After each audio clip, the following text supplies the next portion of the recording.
Welcome back to another Pokemon What If Wednesday, where every Wednesday morning we go through last week's investing and collecting questions, where your guys' questions will actually be featured in the video, and one person's question will help me make the thumbnail every single week. So please drop your questions down below for a chance to be in next week's video, and if I did comment to you saying, great question, I might use this and I didn't, please drop that same question again and put repeat question and get moved to the top. And I'm not saying I'm some guru who just knows everything, but when I'm unsure, I always like to talk it out with a few people. It always helps me make my final decision. And I have been in the hobby since it started, so I've been here for a while. And we do have to give a quick thanks to our video sponsor real quick, and that is COLLECTR. This app is the best of the best when it comes to tracking your collection. No other app even compares. I've tried every single one of them. They're always trying to improve by adding new cards, boxes, and features, so let us know down below if there's anything you want them to add or fix. They also do more giveaways than anyone in this entire hobby, so make sure you follow them on all their socials. I'll have all the links in the description. And of course, you guys want to try out tag for your first time, click the link, use the code BEER10, you get 10% off your first submission. And if you guys want to try out PSA for your first time, click the link, use the code BEER25, you get $25 off your first submission. All right, first question is from Matt. Josiah Chaucy, I probably butchered that. I have a few high-end Rayquazas which have been rising lately. I was wondering what is the play and timing with cards of Pokemon that are getting a set in the future, especially when it's a hype Pokemon like Rayquaza. Thanks, Beard. All the Rayquaza cards are starting to go insane. I mean, look at the trainer gallery, $195 for the VMAX, and then even the cheaper cards like the Amazing Rares are starting to go crazy. But we do have a Rayquaza set coming out this summer. I think the Japanese set comes out July 31st, and it's called Storm Emeralda. I'm just hoping for a big set. We keep getting small sets, so I'd love a really big Rayquaza set. And when we're actually talking about selling these Pokemon cards, especially the ones that have an upcoming set and they're one of the most popular Pokemon, I really see a lot of people start selling them a few weeks before the set comes out, and maybe even like a week or two after. I honestly like to wait a month or two, sometimes even 3 or 4 months. You know, there's so much hype those first few weeks, but you got to give some people time to get obsessed with that set and, you know, do their deep dive and do their research and figure out they want all the Rayquaza cards after this set comes out. It happens every single time, you know, a new set comes out and they're like, oh, that's the Pokemon I want to collect now. So you got to give people a couple months to figure out all these cards, and you're going to start seeing some insane prices on a lot of these. But then, you know, we get a couple new sets and some of them can definitely cool off. That exact thing just happened to the Mega Evolution cards from X and Y era. You know, they went insane when the new Mega era was announced, and then they all kind of leveled out, and half of them are going down in price now. But just remember, selling your Pokemon cards at all-time highs is your best option. Now, there's going to be a couple cards that you sell maybe a little too early, and they go even a little bit higher. That will happen. That does suck. But just remember, you sold it at the all-time high during that time. And then just remember, there's no card in Pokemon history that's just gone up forever. Every single card will go up, down, you know, level out. So if there is some cards you do want to sell now, if you need some money, there is a good chance you could buy them back later if the market does cool off, or if something new comes out, or like a new gimmick or new rarity or something. And a lot of cards could come down in price. Just remember, like the Rainbow Rares were the big cards in the Sun and Moon era and stuff, and then Sword and Shield came around, we got alternate arts. Nobody cared about the Rainbow cards anymore, and they all went down in price, and all the tag team alternate arts and all the alternate arts went crazy. So that can definitely happen. But all right, next question is from Matt. Wetzel Pretzels. What's the next promo to be pumped? We had Snorlax, now Lucario. What's next, you think, Beard? So, I mean, every promo right now is just starting to go crazy. I really like the box hoppers. In my opinion, they're pretty special. We only have 2 of them, Ens Reshiram and Bulbasaur. And, I mean, the Ens Reshiram was at $45, and now it's right around 20. It got down to 16. But it wouldn't take too much for this card to just go absolutely crazy. And then in turn, it would make the box also go crazy. But like I said, there's so many good promos out there right now. A ton of the ETB promos are dirt cheap. Those are still really good pickups. Even the Greninja Gold Star, in my opinion, should be like a $100 card. I know there's a lot of them, but still, having a Gold Star is kind of crazy if you really think about it. That'd be like getting a brand new first edition Shadowless base set card, or a new Crystal card, or a new Legend card. Like, it's just insane when you truly think about it, especially being Greninja, one of the most popular Pokemon in the world, and being a 25th anniversary promo. There's just so many good ones.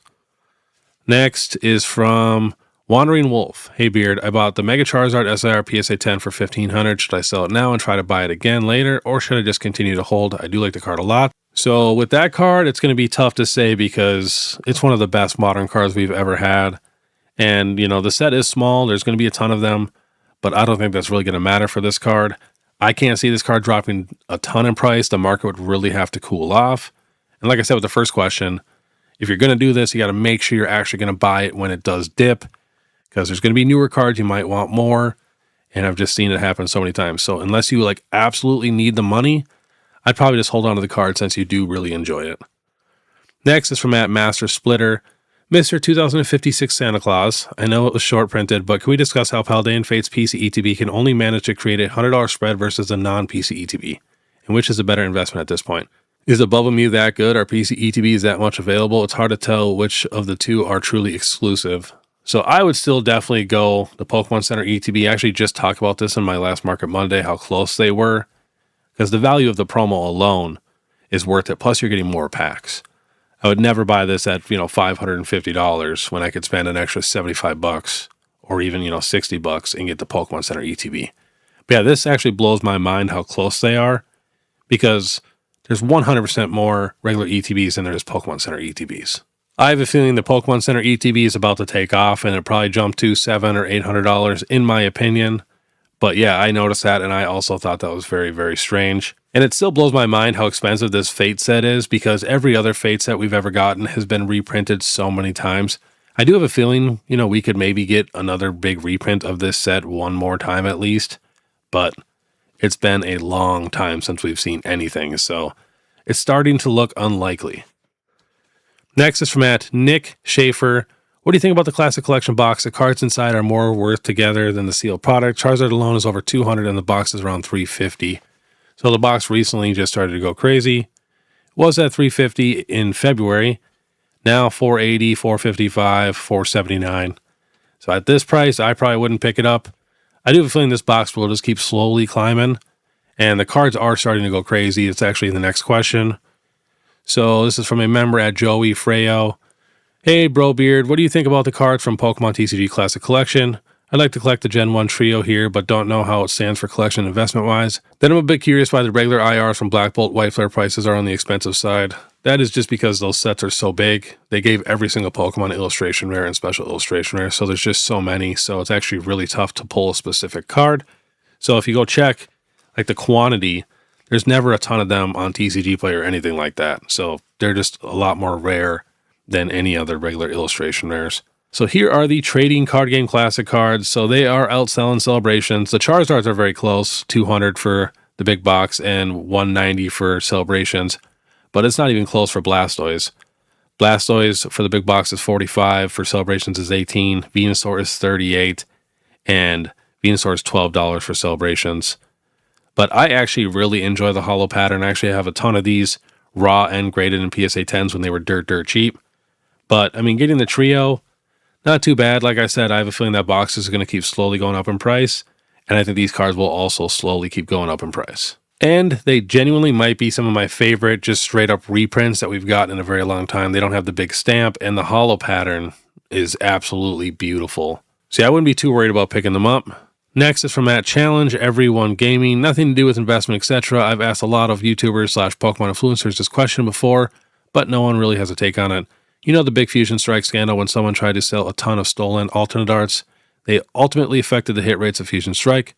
My question is, do you think something like that has potentially happened before with other sets but went under the radar? Because some sets like Burning Shadows, for example, have a much worse hit rate, but the hits from that set are not exactly hard to get a hold of either. So I guarantee that's happened a ton of times.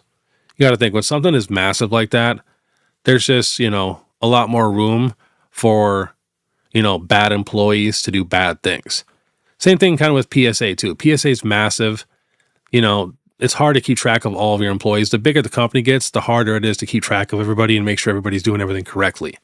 That's why like a lot of restaurants, when they start doing chains, the quality goes down in price because they can't be there at all those restaurants to make sure everything's going correctly. But yeah, I guarantee that has happened a ton of times. They're just a lot smarter than this guy who brought all of them directly to a store and tried to sell them all at one time, which is just crazy that he even tried to do that. Right, next is from Justin Adams. Will the Chinese market be the next boom? Is it slept on? And how can we, as buyers, identify Chinese fakes? Not a ton of resources out there that I can find. Thanks, brother.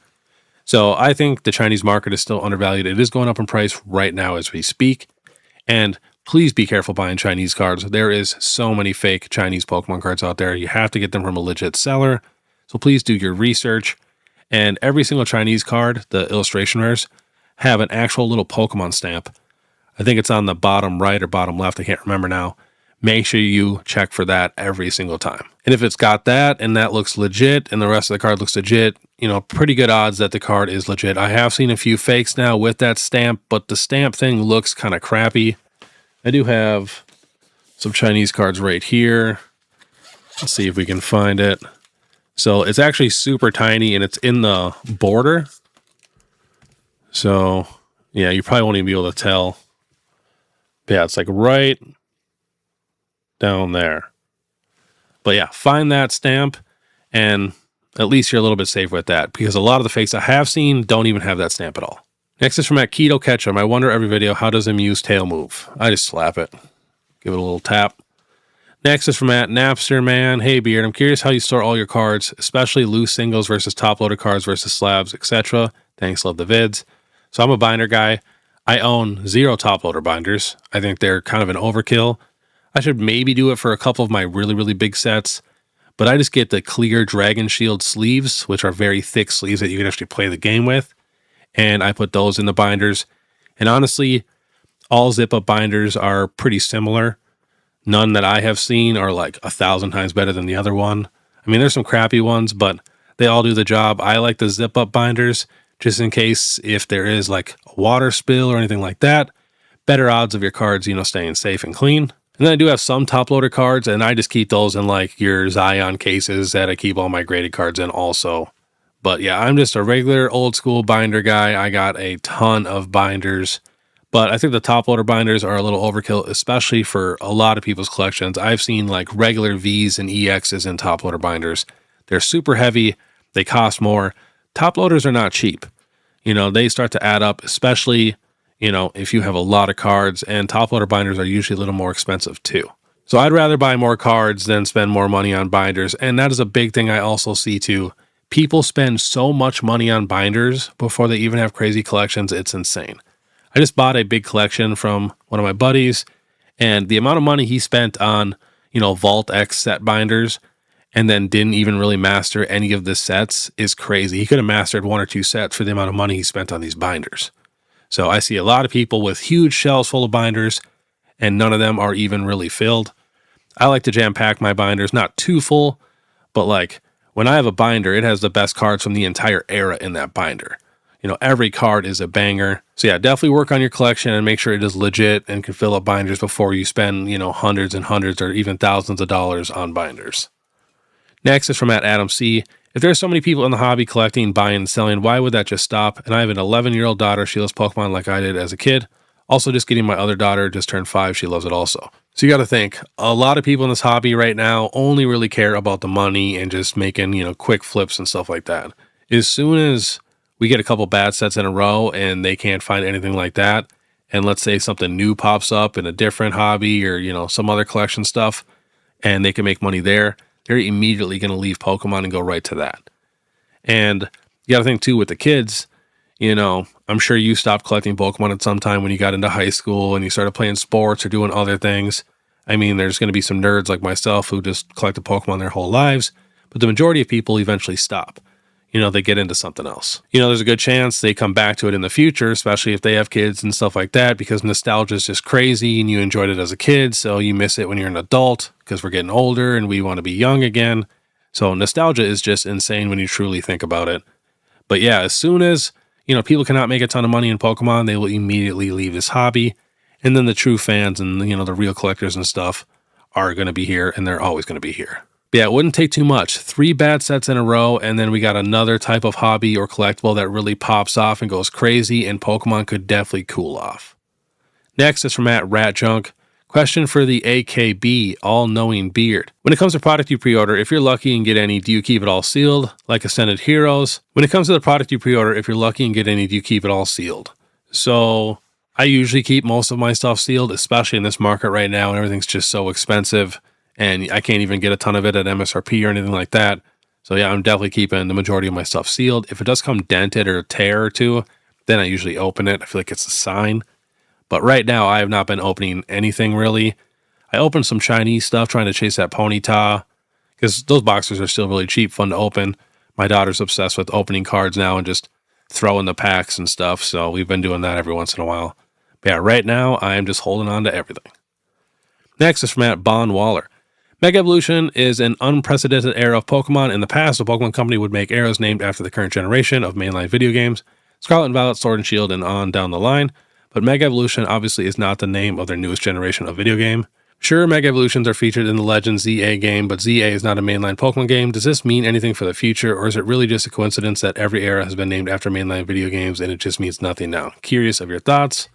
So, yeah, I'm honestly not 100% sure on that. That is definitely the first time we've really gotten that.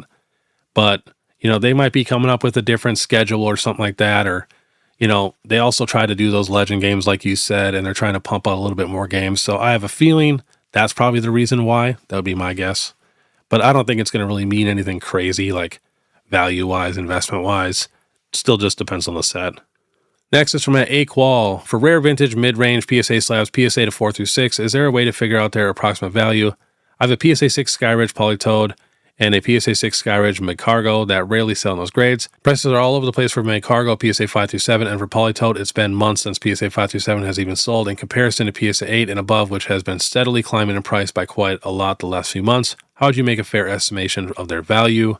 So one thing that I always did back in the day was if I had a card that I just was unsure of the price and, they just do not sell very often, I'd just throw it up on eBay for kind of a high number and just put our best offer. So that way you can get a couple offers and kind of see what people are actually willing to pay for the cards.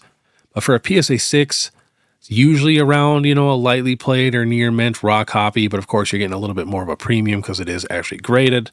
Like I'd rather buy a PSA 6 or PSA 7 over most like raw, lightly played or near mint copies on eBay. Because at least I know it is legit. It's coming in a slab. They're usually a little bit nicer and less scratched up than those raw copies because people just take kind of bad pictures and stuff. And at least you know what grade you're getting. And PSA 6 and PSA 7, in my opinion, those are fine, especially for vintage to crack out of the slabs and throw them in the binder. But yeah, it's just so tough to figure out some of these prices. One thing you could also do too is you can kind of see what the PSA 8 is selling for now compared to the last time you had a PSA 8 sale around the time you had a PSA 6 sale. And then let's say you had a $1,000 PSA 8 sale the last time you had a 6 sale, and now it's selling for $2,000. You can kind of assume that the PSA 6 would also double in price. Maybe not quite as much because it's a lower grade, so it's less desirable. But if it was $200 a few months ago when you had that $1,000 PSA 8 sale, now the 8 selling for $2,000, you could just assume kind of that the card is worth $400 now. Stuff like that. But that's really all you can do. Next is from at Let's Joe Fishing. What do you think the Oricorio promo from the Zard box will end up? I think it's an amazing card and picked up a raw copy and PSA 10 copy. So I like that card. I've been buying a ton of them, especially when they're like $9, $10, $11. I have a feeling this will be easily a $40, $50 card. No clue when. We could still get reprints of the Mega Charizard X UPC. That is definitely a possibility, but it could take a few years. And there is also a small chance that, let's say, Shinji Kanda doesn't really do any more cards. He doesn't get anything crazy. And the Shinji Kanda hype could definitely die down a little bit. We can get a new artist that comes up that's even better or doing some crazier stuff. So that is also a possibility. But for $10, not too bad at all. And last on the list is from at B. Vilson. Another great vid, my dear brother. If you've already answered this question and I missed it, I apologize. But why doesn't COLLECTR have prices of sealed promo cards, being that sealed is always worth more than unsealed promos? All right, I will message COLLECTR right now and let them know that we want that.